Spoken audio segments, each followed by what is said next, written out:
Salut à tous les amis, j'espère que vous êtes très très bien. On va comparer les deux calendriers des deux équipes qui se battent pour le championnat espagnol, le Barça et le Real Madrid. En ce moment-là, il y a 9 points d'écart entre les deux équipes parce que bien sûr le Real Madrid a fait un nul face à Betis à l'extérieur et le Barça a gagné face à la Valence à domicile. Oui, il y a 9 points d'écart, mais je pense que tout est faisable, même si j'y crois pas trop. J'y crois pas trop parce que le calendrier du Barça est beaucoup plus facile que celui du Real Madrid. Bah, sans plus attendre les amis, c'est parti. Il reste 14 matchs au total, j'ai pas pris en compte tous les matchs parce qu'il y a des matchs assez simples. Par exemple Elche, Retafe, Valladolid pour le Barça. Bien sûr, ces équipes-là peuvent créer la surprise et accrocher un point, pourquoi pas. Mais je suis allé avec des matchs où on peut plus s'attendre à des pertes de points des deux équipes. Donc pour le Barça, on commence par ce match, ce week-end face à Bilbao. Ils jouent face à Bilbao au San Mamés et c'est jamais facile. C'est jamais facile de rentrer avec les 3 points du stade de San Mamés. Le Real a gagné 2-0 à l'extérieur cette année. On verra le Barça ce qu'ils vont faire face à Bilbao. Et le Classico, bien sûr, au Camp Nou. Ça, c'est le plus gros match parce que si le Barça gagne, il passe à 12 points d'écart. Si le Real gagne, il revient à 6 points d'écart. Donc, ce match-là, franchement, c'est le match qui va tout décider. Ensuite, il y aura l'Atlético Madrid pour le Barça à domicile. Ils jouent au Camp Nou face à l'Atlético. Ils peuvent rester à 11 derrière et attendre la fin du match et rentrer avec un point. Ça leur va. Donc, tout est possible. Tout est possible. Il y aura Vallecano aussi, Vallecano à l'extérieur au Estadio de Vallecas. Le Real Madrid, bien sûr, a perdu à Vallecas cette saison 3-2. Donc, c'est faisable aussi, c'est possible. Il y a le Real Betis aussi au Camp Nou.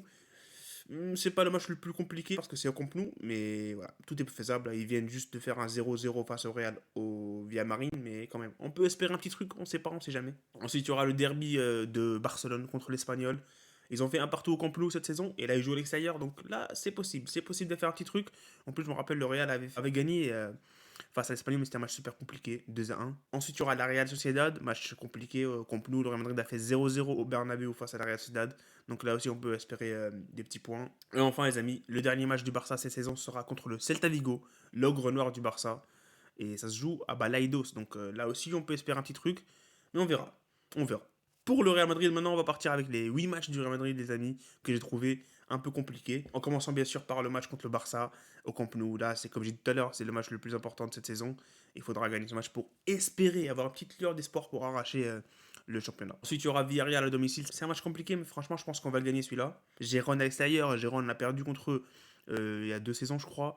À l'extérieur, c'est pas facile. C'est jamais facile de se déplacer en Catalogne et gagner là-bas. Ouais, la Real Sociedad à l'extérieur aussi, c'est pas un match facile. C'est pas un match facile. On a fait un 0-0 face à eux au Bernabeu. Donc, imaginez les amis à l'extérieur, ça va être très très chaud. Il y a Valence et Séville. Valence et Séville, franchement, Valence et Séville, c'est des équipes qui, quand on voit le Real Madrid en face, ils se transforment en une équipe de fou. Un truc de fou. Valence et Séville, c'est un truc de fou. C'est des équipes qui se transforment juste quand il y a le Real Madrid. Et enfin, le dernier match que je pense qui sera un tout petit peu compliqué pour le Real Madrid, c'est Bilbao au Bernabeu. Grosso modo, les amis, j'ai pas envie d'être très très pessimiste, mais il faut être objectif. Et il faut être objectif. Le Real Madrid a 6 matchs à l'extérieur qui sont plutôt compliqués et 2 matchs à domicile qui sont compliqués. Le Barça, ils ont 4 matchs à domicile compliqués et 4 matchs à l'extérieur compliqués. Pour moi, le match du Barça contre le Real Madrid, le Classico, va être l'élément décisif. Ça peut aller à 12 points ou à 6 points. Et après, il y a des matchs, après on sait pas, on sait pas. Je pense qu'il faut juste se calmer les amis et ne pas penser à la Liga parce que franchement, pour moi c'est mort. C'est mort.